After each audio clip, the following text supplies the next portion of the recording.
Buenos días, ¿cómo están? Hoy comenzamos un repaso. Esto no es un curso, es solo un repaso de lengua náhuatl.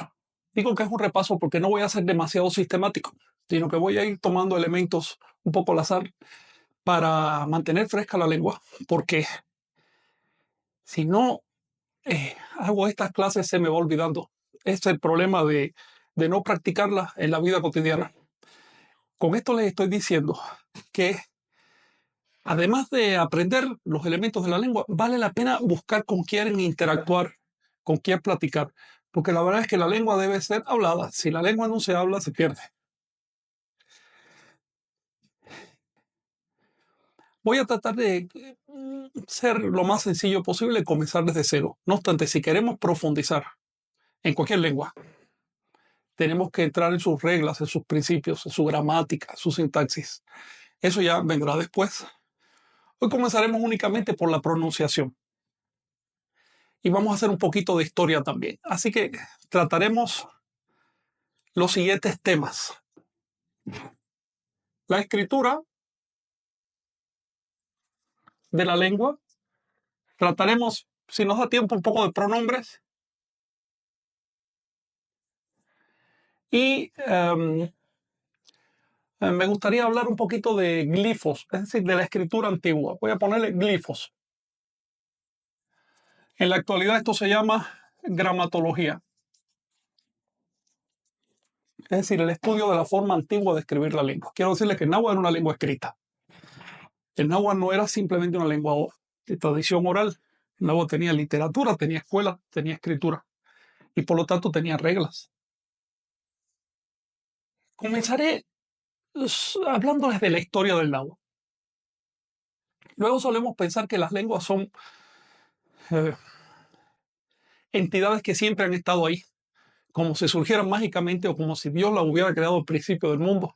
Hay gente que cree eso. Pero no, las lenguas son como organismos vivos. Nacen en un momento, se desarrollan, las que tienen suerte se reproducen y todas se mueren cuando llega su tiempo. Si se trata muy bien la lengua y si se le da una dimensión clásica y después una dimensión sagrada, como pasó por ejemplo con el latín, puede sobrevivir mucho, puede vivir milenios. Pero la verdad es que la mayoría de las lenguas no tiene esa suerte. El náhuatl comenzó en un momento de la historia. Decir náhuatl no es lo mismo que decir anáhuac. Anáhuac lo voy a escribir porque anáhuac es una palabra de la lengua náhuatl y con esto vamos a ir haciendo vocabulario. Anáhuac lo voy a escribir en náhuatl de manera fonética. Anáhuac se pronuncia así. Anáhuac. Pegando muy levemente o casi pegando los dientes superiores al labio inferior. No se pronuncia anáhuac, no es así. Esto es una consonante, la consonante W, que en náhuatl tiene una pronunciación un poquito cerrada. Los hombres la pronuncian así, anáhuac, y las mujeres anáhuac, todavía más cerrado, casi tirando a B corta o a F. En otras palabras, la escritura popular que ustedes ven de esta palabra, que es así, anáhuac, anáhuac, no refleja realmente el sonido de la lengua. Con esto entramos ya en materia, el tema de las ortografías. Así que no es anáhuac, sino anáhuac. Esto es una palabra del español, esto es una palabra del náhuatl. ¿Por qué digo que es una palabra del español? Porque el español se nutre de muchas lenguas, entre ellas el náhuatl, incorpora términos, los refuncionaliza, los pronuncia un poquito diferente, los usa de otro modo. Y entonces esos términos ya son del español y hay que escribirlos con ortografía del español. En otras palabras, cuando escriba un término de origen náhuatl, pero incorporado al español, por ejemplo, en náhuatl se dice xitómatl, en español se dice jitomate. Para los de fuera de México es lo mismo que el tomate. Entonces yo lo voy a escribir con la ortografía del español. Pero si voy a usar ese término en náhuatl, en un contexto náhuatl, lo voy a escribir con la ortografía del náhuatl. Esta es la primera distinción. Hay una ortografía para el español y una ortografía para el náhuatl. Fíjense que con frecuencia encontramos en los textos náhuatl, los textos del náhuatl, que se acentúan las palabras. Debo decirles algo. Quienes han estudiado inglés saben que el inglés no se acentúa, prácticamente no lleva ningún acento. ¿Ven? Es decir, una lengua vecina, solo por ser otra lengua, ya no la acentuamos, no le incorporamos las reglas del español. ¿Por qué entonces vamos a acentuar en náhuatl? Únicamente se vale acentuar en náhuatl aquellas palabras que llevan acento y que han sido incorporadas del español o del francés o de alguna otra lengua que lleve acentos. El náhuatl como tal no lleva acentos. No lleva acentos por lo siguiente. Las lenguas que tienen acento escrito, acento ortográfico, es decir, que tienen esa tilde, que en español es esta tilde, pero en francés se gusta esta, en otras lenguas, en chino se usa esta. Bueno, las lenguas que llevan esa marca para el acento son lenguas de muchos tonos. En español tenemos palabras llanas o graves, agudas, esdrújulas, sobreesdrújulas. Tenemos varios tonos. En náhuatl hay un solo tono. Las lenguas monotonales, es decir, que llevan un solo tono, no necesitan acentuarse en absoluto porque uno sabe cómo se pronuncia. Todas las palabras náhuatl de 2 sílabas o más se pronuncian en la penúltima sílaba. Es decir, son llanas, son graves. Ahora bien, para entrar un poquito también en significados, el término anáhuac se compone de varios elementos. Los vamos a ver ahora. El primer elemento es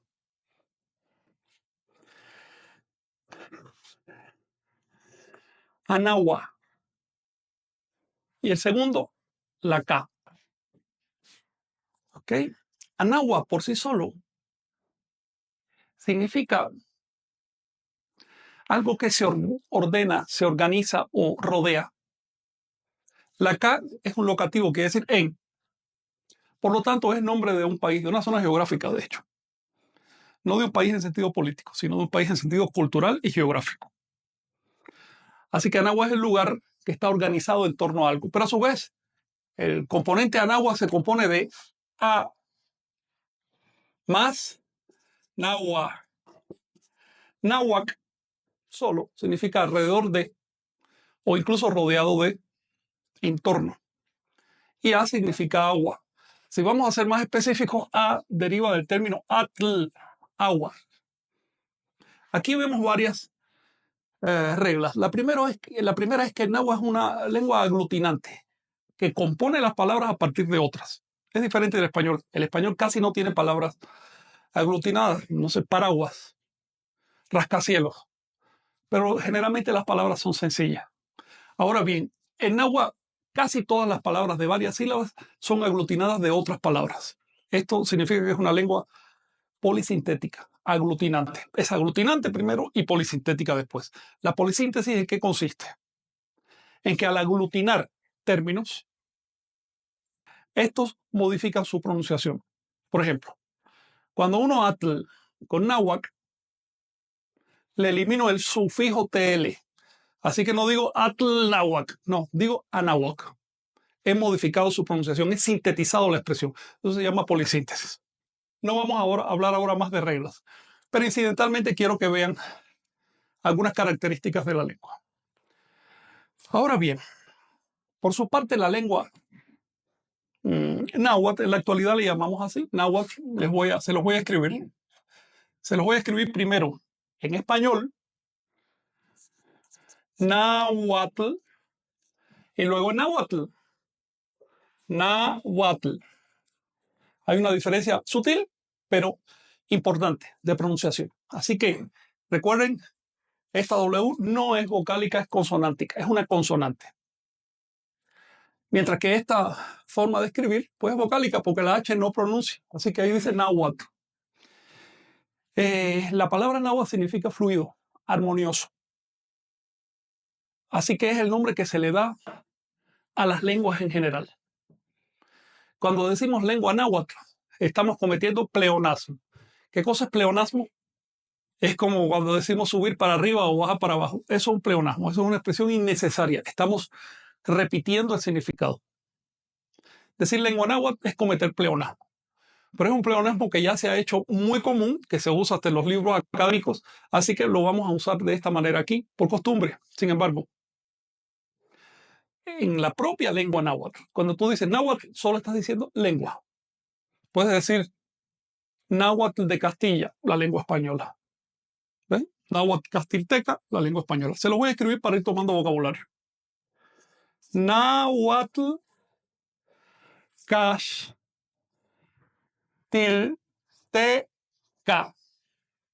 Quiere decir la lengua de los españoles.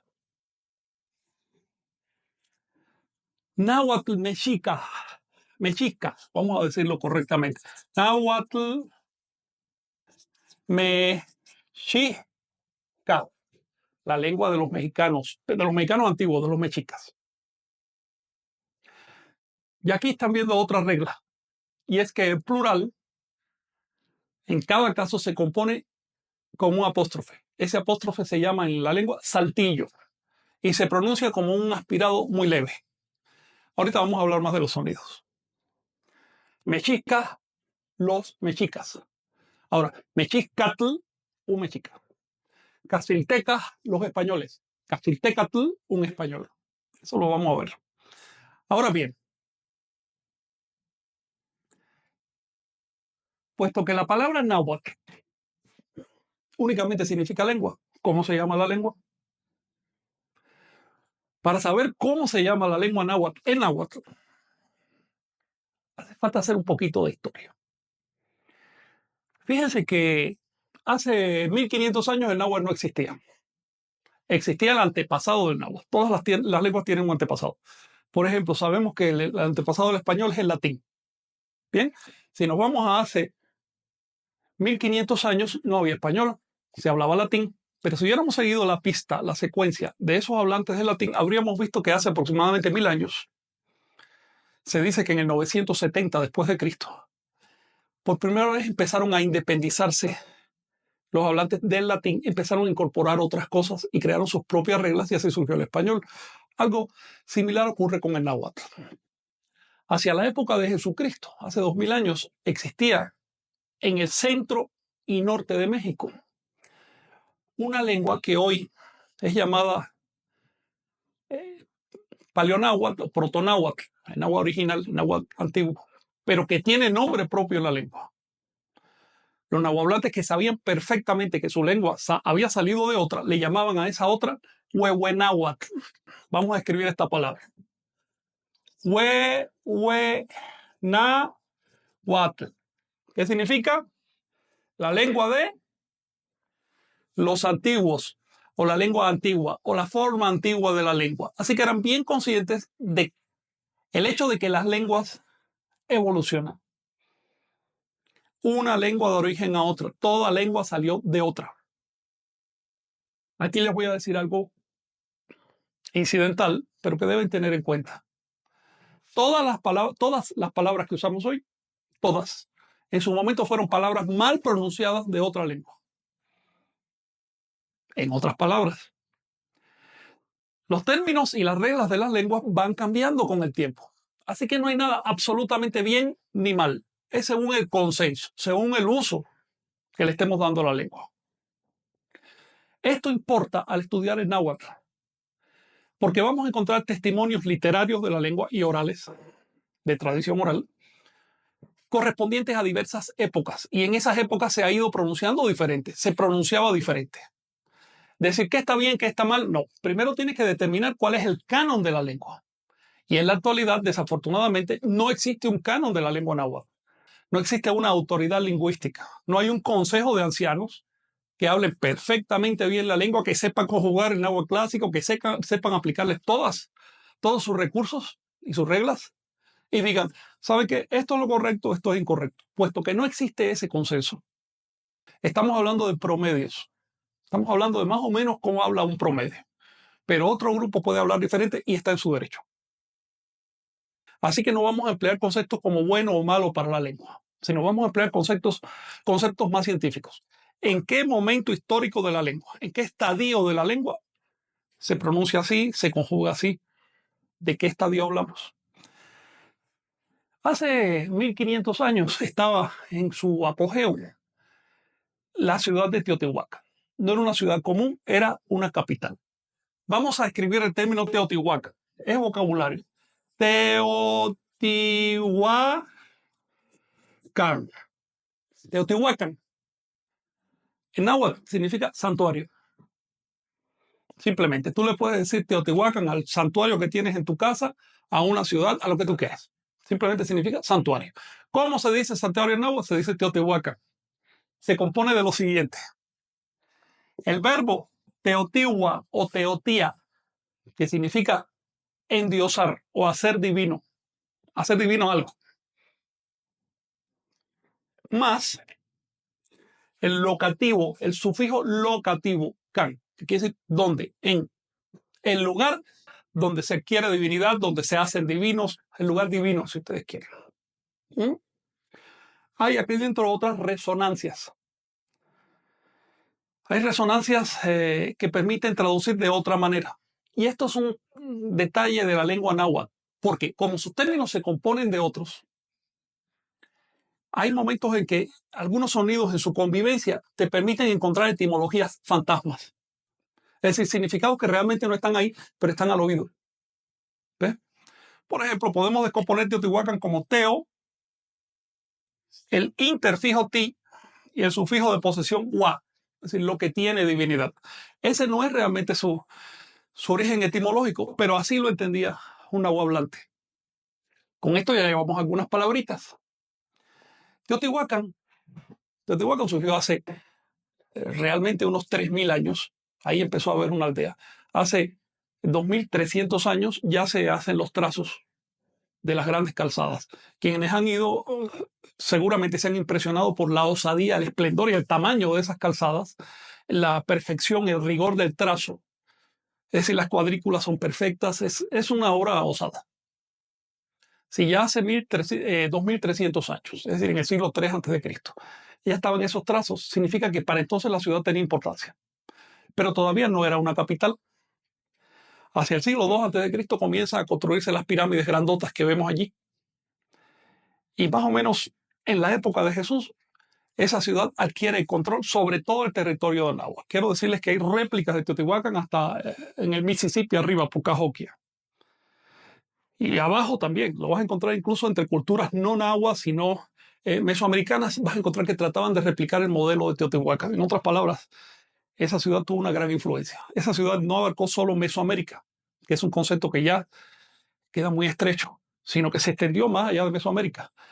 E irradiaba su influencia sobre toda Centroamérica, México y la mitad sur de los Estados Unidos y por supuesto también el Caribe. Ahora bien,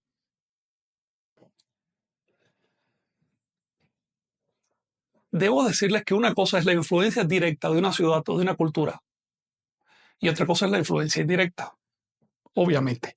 Los suramericanos conocían la existencia de Teotihuacán y conocían la existencia del estado de Teotihuacán y más al norte también, porque era demasiado grande, demasiado obvio. Teotihuacán logró controlarlo todo. No era una ciudad sencilla, era en realidad un conjunto como de 20 ciudades. Esto se sabe porque los arqueólogos ahora han encontrado, le llaman ciudadelas, que son unidades habitacionales de unos 70 a 100 metros por lado, cerradas con murallas, que a su vez se agrupan en barrios. Y de estos parece haber habido unos 20 barrios, lo cual es un número que llama la atención porque refleja el modo de organización de la sociedad anahuaca. ¿Sí? Aquí hay una pregunta. Sí. Artemio Catalán pregunta, ¿de dónde surgió la palabra Dios entonces? ¿Teo no es Dios? Artemio, como ya expliqué en el encuentro anterior, Dios es una españolización de un término helénico popular, no culto, que a su vez deriva de la lengua sánscrita, que a su vez viene del prácrito, que es una lengua anterior al sánscrito, viene de la India, digamos, y al principio significaba luz, después iluminación en sentido espiritual y finalmente un Dios que te ilumina. Ese es el origen de la palabra Dios. Ahora, ¿qué origen tiene la raíz teo? Eso es otra cosa. La raíz teo variante tao, variante dio, diau, etc. Todas estas raíces tienen un origen común y significan lo que es especial, no necesariamente lo que es divino. Por ejemplo, en náhuatl la raíz teo se refiere a lo divino, pero también, digamos, teo siwi, hambre, cuando es mucha hambre, ¿ven? O enfermedades. Se refiere a conceptos como el cálculo, la organización, etcétera. Es decir, cualquier cosa que sea especial, que se salga de la norma, cualquier cosa a la que le apliques atención, califica de algún modo dentro de esa raíz.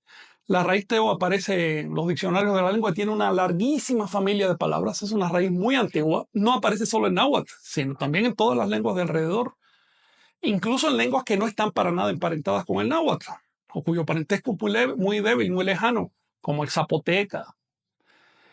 Si quieres hablamos de esa raíz en otro momento porque es muy interesante y nos dice cómo se fueron distribuyendo las ideas filosóficas, religiosas o chamánicas por todo el planeta a partir de un origen común, que no es la Torre de Babel. Entonces, volviendo al tema de la lengua, fíjense que hacia el 530 después de Cristo ocurre en Teotihuacán algo sorprendente. Los que han ido habrán visto estatuas de la serpiente emplumada mutiladas. Les cortaron las narices y las bocas. Habrán visto también, por ejemplo, que había construcciones que fueron destruidas. Incluso los científicos hablaban antiguamente de una guerra, porque es que se veían las construcciones quemadas. Con el desarrollo de la arqueología se empezó a ver que no era tan así. Este edificio fue rodeado de sacos de contención y quemado. No es que hubiera venido una horda y hubiera quemado la ciudad. Más que guerra, se trató de un cambio de ciclo. Quiero decirles que los antiguos mexicanos tenían la costumbre de sacrificar cosas amadas para ellos en los cambios de ciclo. Estos cambios de ciclo le llamaban fuegos nuevos. Los fuegos nuevos se celebraban, dicho muy rápidamente, se celebraban cada año cuando las Pléyades ascienden al cenit y ahí la gente sencilla ofrendaba un collar, un libro, algo que estuviera a su alcance. Digo un libro, quizás un dibujo, un papel. Ya en los fuegos nuevos que se celebraban a los 52 años, ofrendaban hasta los templos. Entonces tú ves, por ejemplo, aquí en Tenochtitlan, el Templo Mayor tiene un montón de etapas, se distancian cada una de la otra en 52 años. Es decir, a los 52 años enterraban todo eso con sus objetos y todo, ¿eh? Porque era una ofrenda. No era simplemente para reconstruir, no, era para ofrendar. Esta ofrenda tenía el sentido de desapegar a la gente, de desprender psicológicamente a la persona de sus objetos de culto. Ahora bien, hay evidencia de que cuando llegaban los 520 años y los 1040 años, que son los grandes ciclos del calendario, no solo ofrendaban un edificio, ofrendaban una ciudad. Y ahí viene la leyenda de que los mayas se fueron. ¿Para dónde se fueron? ¿Cómo que para dónde se fueron? Se fueron 10 kilómetros al lado y hicieron otra ciudad. No se fueron para el cielo. Y no solo los mayas, también los teotihuacanos, los otomíes, los mixtecas, todos los pueblos de Mesoamérica, desde la época olmeca, cíclicamente sacrifican sus ciudades.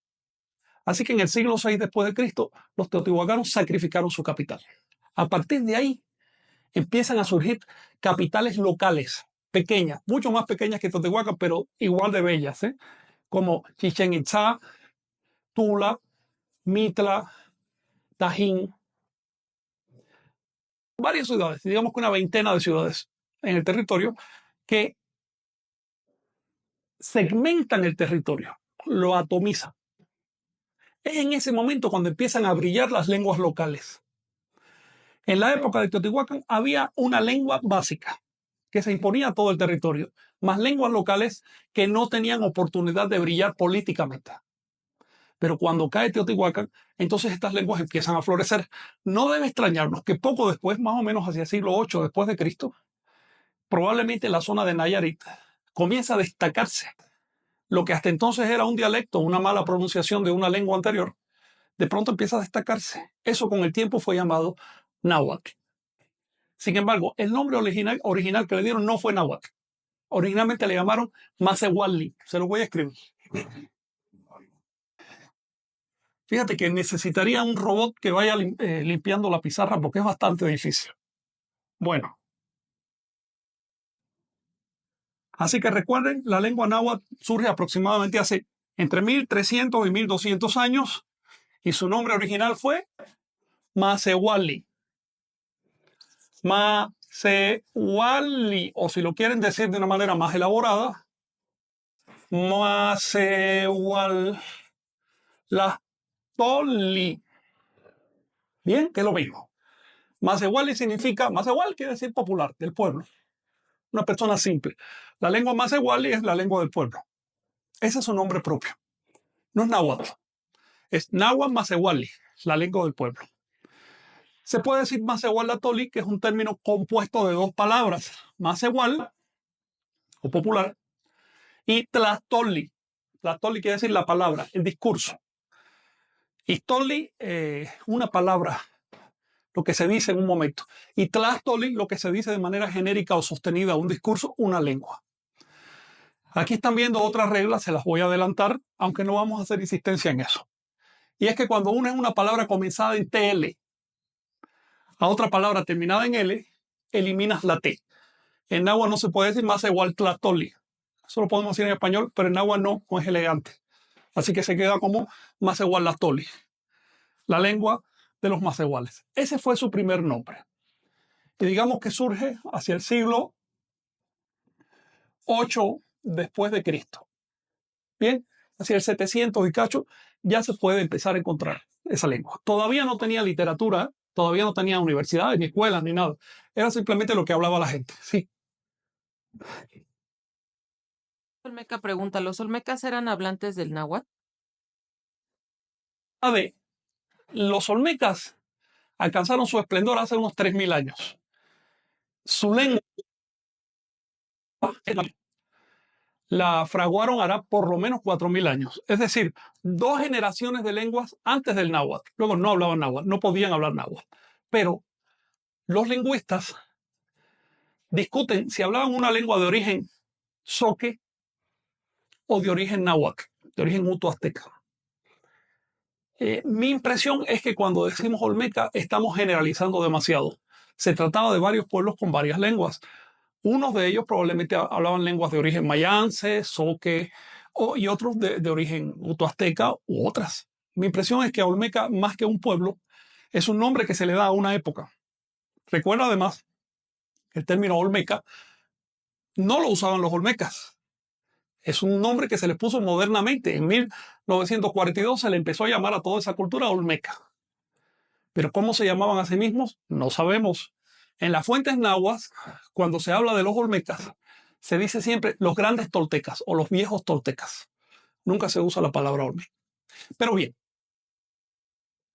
y déjenme aclarar, nunca se usa la palabra olmeca para referirse a los olmecas antiguos fundadores de los que estamos hablando.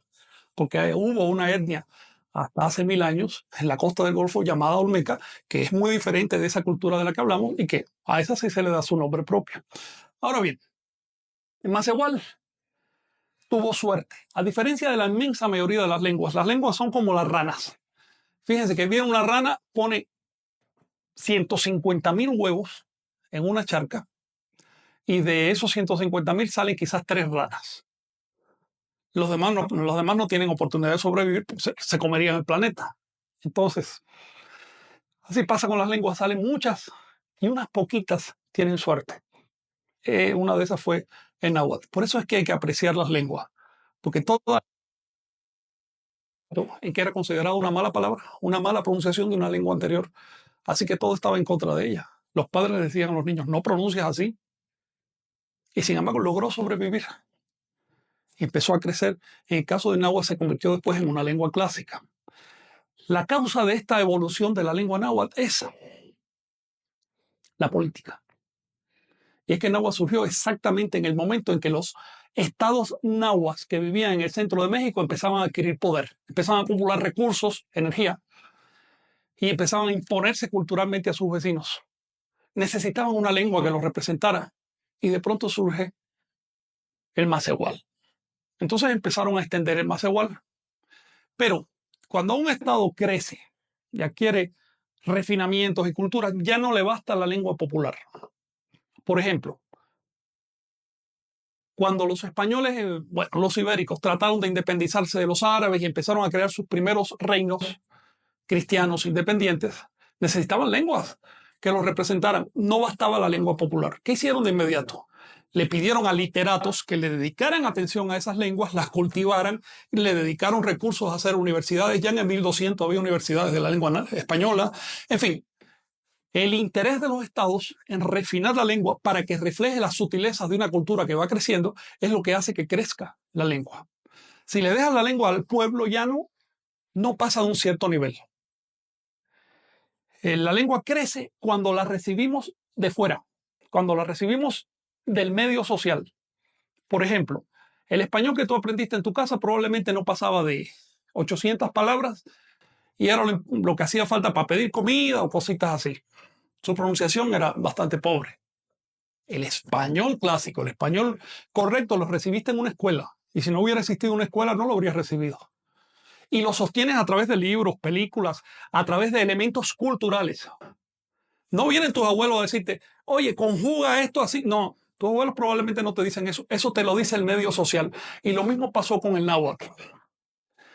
La sociedad se fue haciendo cada vez más compleja y ya no bastaba el macehuali. Así que entre los siglos 12 y 13 después de Cristo, comienza a surgir una variedad de macehuali a la que le dieron el nombre de Tecpili. O, si quieres, puedes decir Tecpilatoli. También se le llamaba Cuauhtlatoli, que quiere decir la lengua de los nobles. Y aquí quiero aclarar que en aquella época el concepto de noble no era como el nuestro. Para nosotros noble es el que hereda un título, el que pertenece a una clase social. No, en Anáhuac noble era la persona que se cultivaba. Así que también le podemos decir la lengua culta, la lengua de los cultos. Noble significaba persona culta, no importaba su origen ni mucho menos. Así que esta lengua noble es la que en la actualidad conocemos como náhuatl clásico. El náhuatl clásico se distingue del náhuatl popular o común en que regularizó los principios. Digamos, en náhuatl común puedes conjugar los verbos de maneras irregulares. En náhuatl clásico no. En náhuatl clásico es prácticamente regular. Se salvan unos 5 o 10 verbos que no son regulares, pero todos los demás son bien regulares. Se conjugan de la manera correcta. Tiene reglas. El náhuatl clásico también empezó a darle importancia a la aglutinación para componer nuevos conceptos. Por ejemplo, si yo tengo concepto, les voy a poner un caso. Y ya comenzamos a introducir los glifos.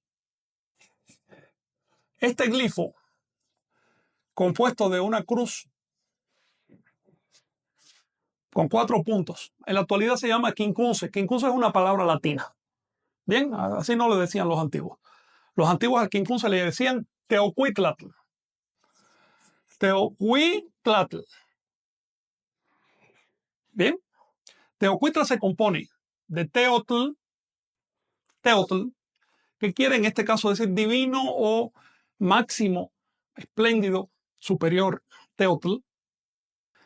Y cuitlatl, que significa ¿qué cosa?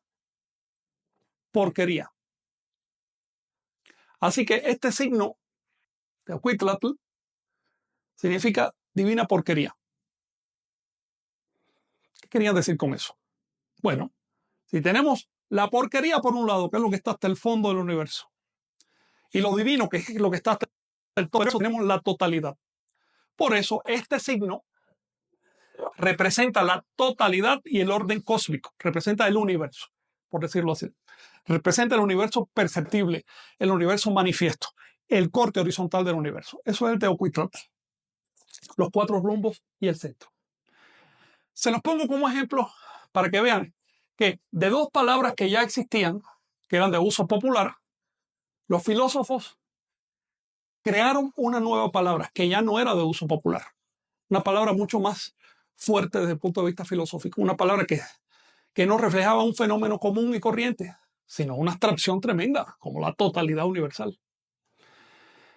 Y así pasa con casi todos los conceptos elevados de la lengua. Son composiciones de términos anteriores. Esto es un principio del náhuatl clásico. el principio de componer, de aglutinar. Debo advertirles desde ahorita que no hay que exagerar, porque cuando llegaron los españoles exageraron ese principio para poder expresar la teología cristiana. Pero en náhuatl propiamente ese principio se usa con discreción, se usa si es necesario. Una característica del náhuatl es que es una lengua discreta. Trata de no exagerar. Por eso es llana, tiene un solo tono. Eso lo veremos con más calma. Ahora bien, tenemos que el náhuatl surge unos 800 o 700 años después de Cristo y más o menos hacia el 1300, 1400 después de Cristo se transforma en una lengua culta. Esto significa que hubo universidades. Eso se sabe porque lo dicen los cronistas. Estaba la Universidad de Náhuatl en Texcoco y parece que había otra en Tenochtitlan, es decir, en México. Hubo escuelas. Incluso los cronistas dicen que la escuela era obligatoria. Los padres tenían que llevar a los niños a la escuela. No era como ahora. Era una sociedad culta.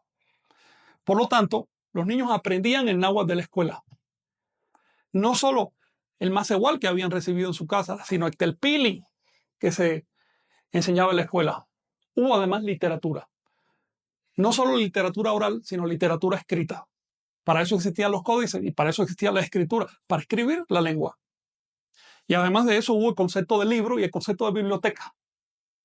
Esto lo sabemos tanto porque los cronistas dicen que había bibliotecas como por el hecho de que describen la quema de las bibliotecas. Entonces, lo que permitió a la lengua náhuatl convertirse en una lengua culta fue el esfuerzo y el interés de la sociedad en cultivarla. Podemos definir una lengua culta es una lengua literaria.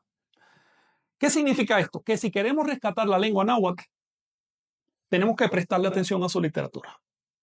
Yo he visto muchísimos esfuerzos en esta sociedad por rescatar el náhuatl, pero es que todavía no he visto una sola iniciativa legal o de algún gobierno que diga vamos a rescatar la literatura náhuatl. Sí he visto que traducen la constitución del Estado moderno, del Estado criollo, al náhuatl, pero no he visto que ese mismo Estado quiera informarse de la literatura que tenían los náhuatl. Esa literatura se está pudriendo en los archivos. Es un crimen hablar de rescate de la lengua y quedarse únicamente al nivel de lo que podemos hablar en torno a un fogón. Eso no es rescate. Eso es fingir. El rescate empieza si podemos abrir un texto clásico, leerlo y entender cada una de sus palabras y además entender las metáforas. Ahí empieza el rescate. Les pongo un ejemplo. Si algún gobierno europeo, digamos el gobierno de Italia, se planteara rescatar la lengua latina, ¿por dónde empezaría? Por los clásicos latinos, por los literatos del latín. Empezaría por ahí. Eso no lo vemos en México porque hay desprecio a las propias raíces. Dicho esto, seguimos con el tema de la lengua. Más o menos entre los siglos XV y XVI, el náhuatl siguió evolucionando. Fíjense que de macehual sale el telpili, que es la lengua noble. Bien, y del telpili salen otras dos variantes llamadas nahualitoa y teonáhuatl. Nahualitoa significa la lengua de los nahuales. Teonáhuatl significa la lengua de los sacerdotes. Esto lo sabemos porque se conserva literatura en esas dos variantes de la lengua. Se conservan al menos dos colecciones de poemas en nahualitoa, que son poemas, son más bien conjuros nahuales. No es, esperen conjuros a los dioses para que den lluvia, no es eso. Recuerdo, por ejemplo, un poema que explica cómo hay que sentarse para meditar y qué es lo que hay que hacer. Y se conservan también quizás unos, que será 300 o más poemas en teonáhuatl. Los poemas sagrados, los cánticos sagrados en teonáhuatl tienen una diferencia en la lengua muy grande. Hay algunos de ellos que son antiquísimos, tan antiguos que incluso parecen anteriores al macehual. Y hay otros ya que son muy recientes. Mientras más recientes son más fáciles de entender. Quiero decirles que la variante culta de la lengua dejó gramáticas y diccionarios. Es más, hubo gramática del náhuatl clásico antes que se escribiera la gramática del francés. Ya hacia 1550 había varios diccionarios y textos que enseñaban la lengua náhuatl. Ya en 1524 se enseñaba náhuatl clásico en Madrid, para que los curas vinieran con la lengua. La evangelización se hizo en náhuatl clásico. En otras palabras, la lengua náhuatl recibió más atención de los europeos que sus propias lenguas europeas, porque era el modo también de extender el cristianismo por el resto del mundo. En náhuatl se extendieron por el centro de América y después fueron de México a Filipinas, llevaron el náhuatl a Filipinas. En fin, es una lengua que tiene una gran historia de la que quisiera hablarles más adelante. Hemos visto una misma lengua en 3 etapas históricas que son niveles de finura, niveles de pronunciación y reins. Masewali, Tepili y las variantes Nahualitoa y Teonáhuatl, que son igualmente refinadas.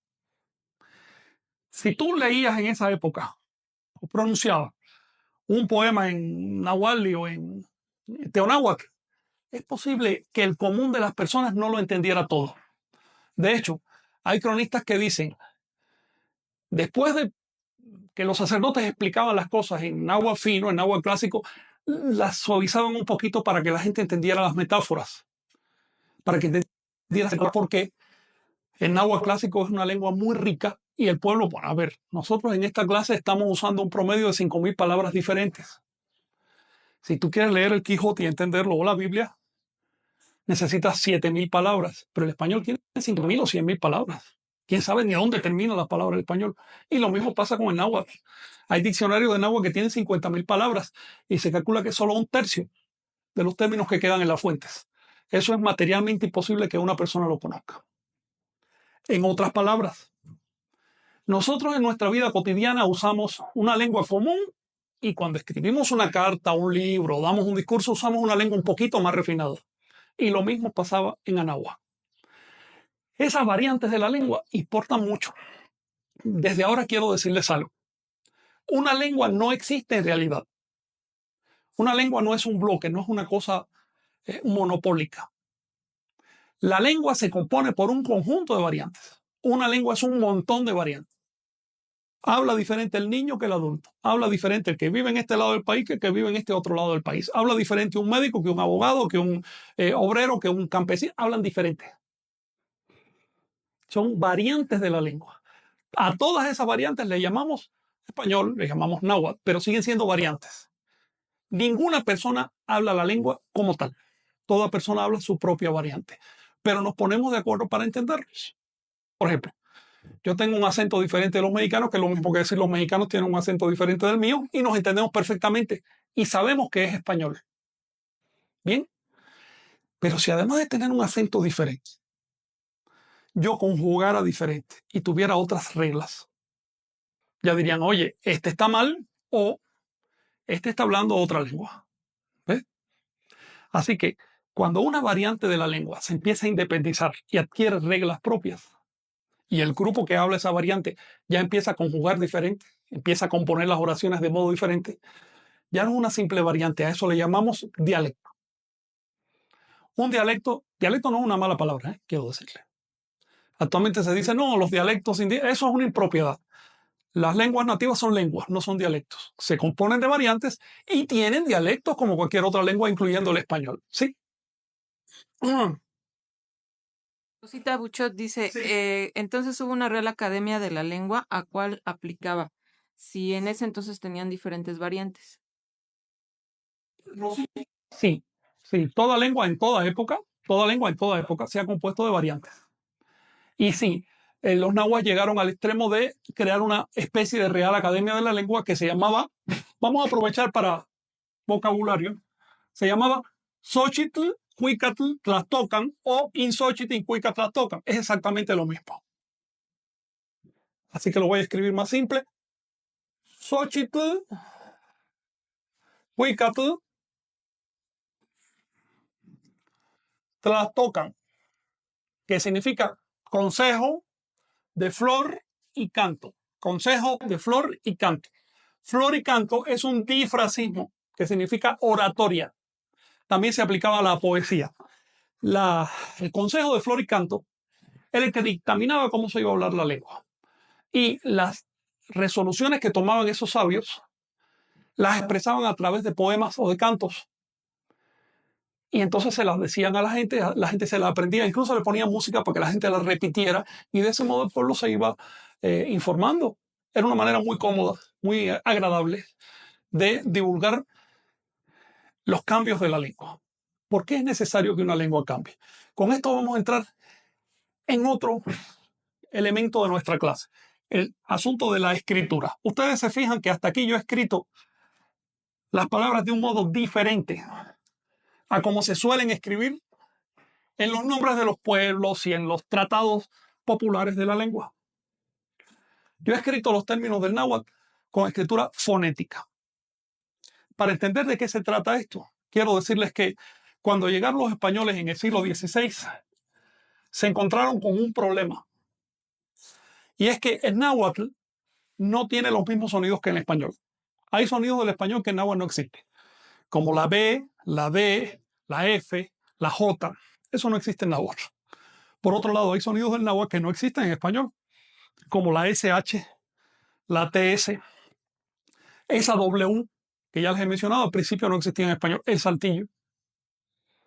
Por lo tanto, los padres de la invasión se vieron en este dilema. ¿Cómo escribir la lengua náhuatl? Este pueblo no conoce el español, no podemos evangelizarlo en español.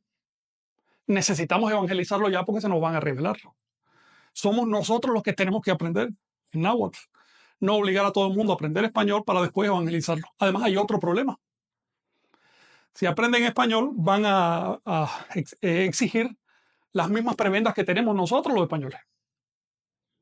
Porque en esa época había un gobierno de castas y las castas se marcaban por la lengua, principalmente por la lengua. Así que mejor que no sepan español, que sigan hablando su lengua, pero eso exige que el Estado le dedique atención a la lengua. Los curas entonces aprendieron náhuatl y dijeron, ¿cómo vamos a aprender el náhuatl? Entonces usaron las letras del español que tenían a mano para hacer más o menos lo que se podía. Aquellos sonidos que no daban la talla, bueno, había que recordarlos, eran excepciones que había que recordar. Por ejemplo, en español la H no suena. ¿Bien? Pero en náhuatl hay un sonido saltillo que no tiene signo en español. Bueno, vamos a usar la H para representar el saltillo. Les voy a poner un ejemplo de la diferencia. La palabra señor, con arreglo a las letras que hay ahí, se dice tecutli. Pero en náhuatl no se dice tecutli, sino tecutli. Vamos a escribirlo con saltillo. T-Q-T. ¿Ves? Entonces los españoles entraron en un dilema, hicieron lo posible, en ese momento usaron las letras del español para representar lo mejor posible el sonido del náhuatl porque no había ningún interés en representarlo mal. La primera escritura de la lengua náhuatl trató de ser fonética. No lo consiguió, pero trató de ser fonética. Eso es importante. Ahora bien, ¿qué pasa? Con el tiempo el español va cambiando su pronunciación. Les voy a poner un ejemplo clásico. La X. La X. Cuando los españoles llegaron a México, la X se pronunciaba así. A nivel popular se pronunciaba así. Pero un siglo y medio después se pronunciaba así. Y otro siglo y medio después comenzó a pronunciarse así. Tres pronunciaciones bien diferentes para un mismo signo. She, he, sí.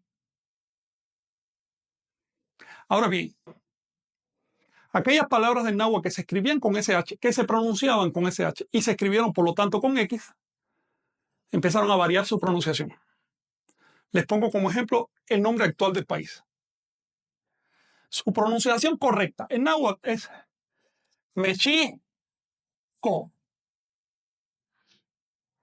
Pero su escritura, la escritura de los curas, fue Mexico.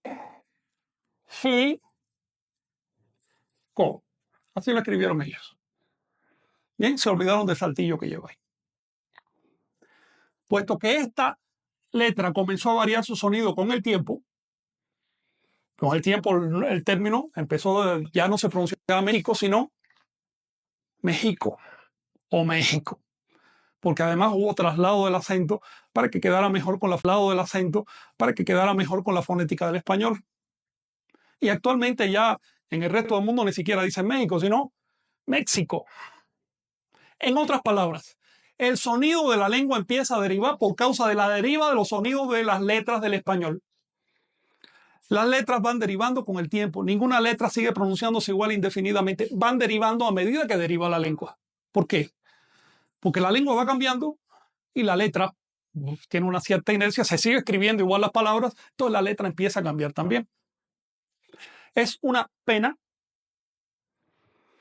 que la lengua náhuatl se ate a los cambios del español. El español está destruyendo la lengua náhuatl. Y esto se complica cuando llegas a una comunidad que no sabe escribir y le enseñas a escribir con la fonética del español. Porque ya sabes lo que piensa la gente. Si está en un libro, debe ser así, porque así es lo correcto. Entonces empiezan a cambiar la propia pronunciación, que es la correcta, por lo que dice el libro. La lengua náhuatl se está destruyendo, entre otras cosas, por una incorrecta escritura. Debido a eso, las academias y sobre todo la Secretaría de Educación Pública de México recomienda escribir el náhuatl en forma fonética. Les voy a mencionar cuáles son los sonidos reales del náhuatl escritos fonéticamente. El náhuatl contiene 4 vocales A, E, I, O y una especial que se pronuncia siempre con saltillo, U. No existe la U simple en náhuatl, sino siempre es U. Bien, contiene además las siguientes consonantes oclusivas o consonantes duras: K, Qua, P, T y TL. Así que estos son consonantes oclusivas. Contiene además las siguientes consonantes aspiradas: S, TS, SH, CH. Y contiene además de eso las siguientes consonantes conectivas o líquidas: N, M, L. Y la L se puede duplicar, así que la voy a poner doble. Bien, aparte contiene 2 semiconsonantes, que son la Y y la W. Vamos a poner ejemplo de cada uno de estos sonidos. Voy a buscar palabras que lo tengan al principio de ser posible. Por ejemplo, con A tenemos la palabra atl, que significa agua. Atl, agua. Con E tenemos la palabra ejecatl, que significa viento. Ejecatl solo es aire. Ejecatl duplicado es viento. Con I tenemos la palabra istitl, que significa vientre. Con O tenemos la palabra, por ejemplo, olin, que quiere decir movimiento, con una sola L, no con 2 L's. La escritura de olin con 2 L's es una incorrección. Olin es apócope o contracción del verbo olina, que quiere decir mover. Tenemos también la palabra, por ejemplo, cali, que quiere decir casa, con la combinación KW tenemos, digamos, Cuahuitl, que quiere decir lluvia, pero como el sonido es prácticamente idéntico a la U, y para que no se me compliquen, yo les voy a poner Cuahuitl, lluvia. Así que si la U va precedida de una consonante, se va a pronunciar como U. Si va al principio de la expresión, se va a pronunciar como W. Bien, me voy a adelantar. Por ejemplo, Huacali, caja. Así que Huacali, no Huacali, sino Huacali. Hoy se dice Huacal, pero esto ya no es náhuatl, ya es español. Con P tenemos, por ejemplo, Pantli, bandera. También se puede decir Pamitl o Panitl. Pamitl o Panitl. Pantli, bandera. Son las 3 formas de esa palabra. Con T, Tetl, piedra. Vamos a seguir aquí. Con TL, bueno, Tlastoli. Discurso, palabra o incluso lengua. Tlastoli con TL. Con S vamos a poner Zacatl, que quiere decir hierba. Todavía se usa hoy en zacate. Con TS, digamos, Simply. Es una palabra sorprendente con dos significados opuestos. Por un lado quiere decir santo, por el otro quiere decir culo. Así que eso es Simply, culo trasero. Vamos a escoger una palabra con SH.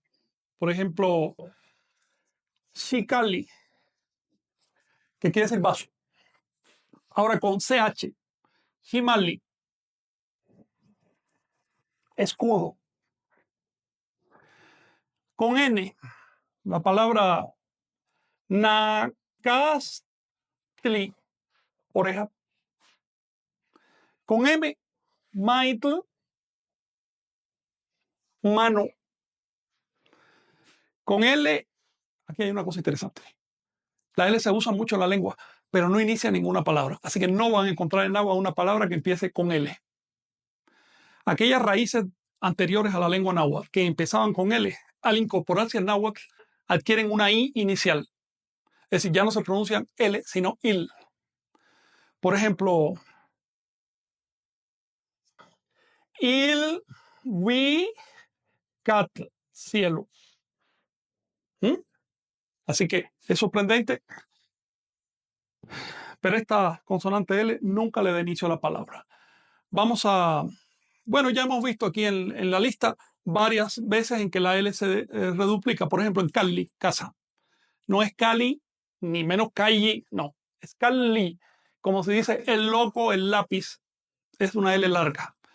Ahora vamos con Y, la palabra Yanquic,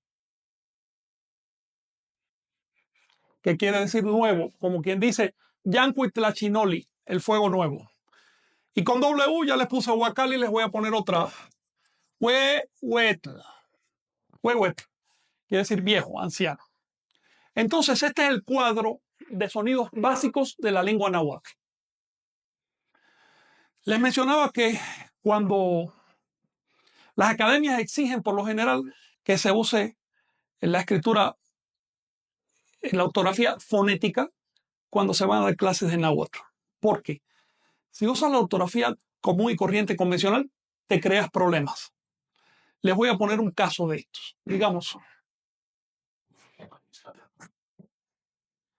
Digamos, la palabra para vino, que actualmente se interpreta como pulque, pero quiero decirle que había muchos tipos de vinos y bebidas alcohólicas en México antiguo, y en sentido general se le llamaba octli.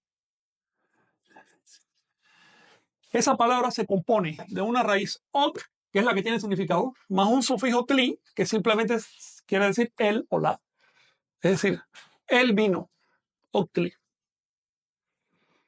Ahora, el sufijo verbal, el sufijo que expresa la acción, en este caso es wea. Así que el concepto para decir tener resaca por haber bebido, ¿cómo se llama el monchis? Bueno, el monchis de la bebida o el malestar por haber bebido se dice en agua o wea o wea. Pero si lo voy a escribir con la ortografía común y corriente que ven en las calles, lo tengo que escribir así. O wea. Y se pronuncia muy diferente al sonido real de la lengua. En otras palabras, urge escribir la lengua de forma fonética. Urge respetar el sonido de la lengua. Urge entender que no es lo mismo lengua que escritura. La lengua es la realidad. La escritura solo es una convención que usamos para representarla. Podemos escribir de esta manera, de esta. Si queremos, podemos volver a escribir náhuatl con jeroglíficos. Eso es muy fácil de hacer. ¿Ven?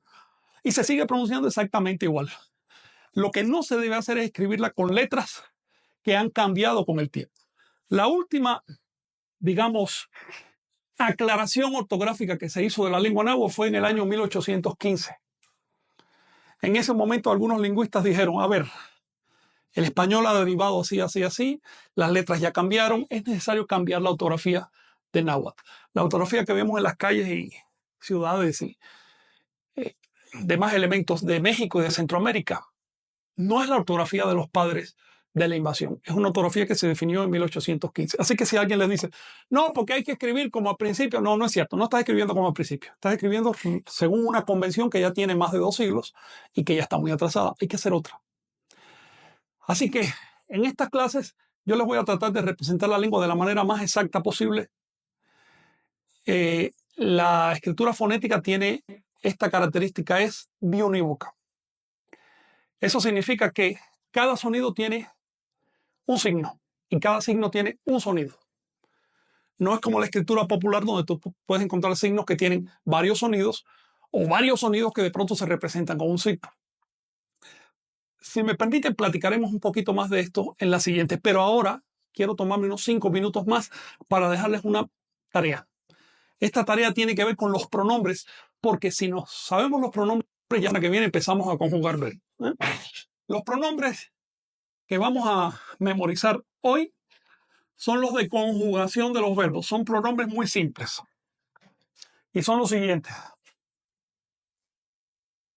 Ni, yo. Ti, tú. Y no se asombren, hay una raíz común entre los pronombres del español y del náhuatl y de todas las lenguas indoamericanas e indoeuropeas. Pues son de origen común. Para la tercera persona no se usa nada. Para la primera, esto es el singular. Para el plural, la primera se dice ti, la segunda se dice an y la tercera no se pronuncia. Les voy a poner un ejemplo. El verbo choca, llorar, choca. Ni choca, yo lloro. Ti choca. Bueno.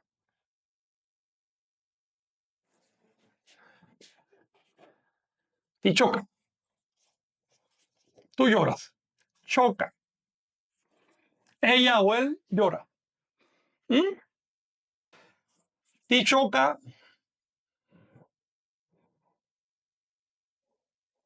Vamos a ponerlo con saltillo y dejarlo ahí. Eso significa nosotros lloramos. An choca, ustedes lloran.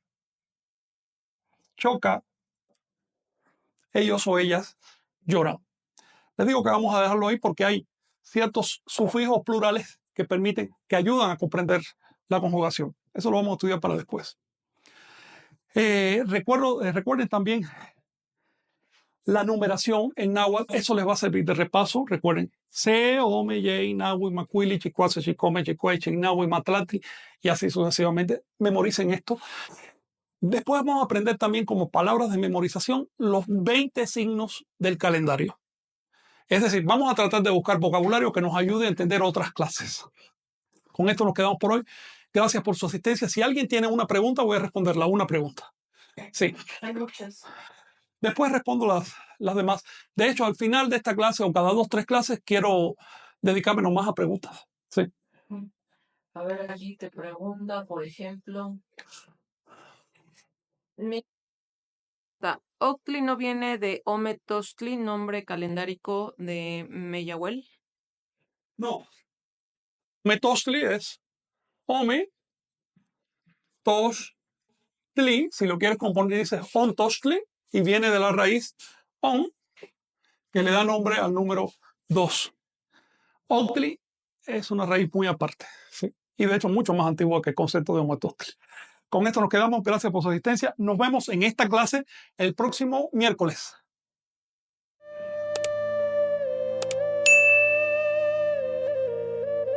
Suscríbete y activa la campanita para recibir las notificaciones.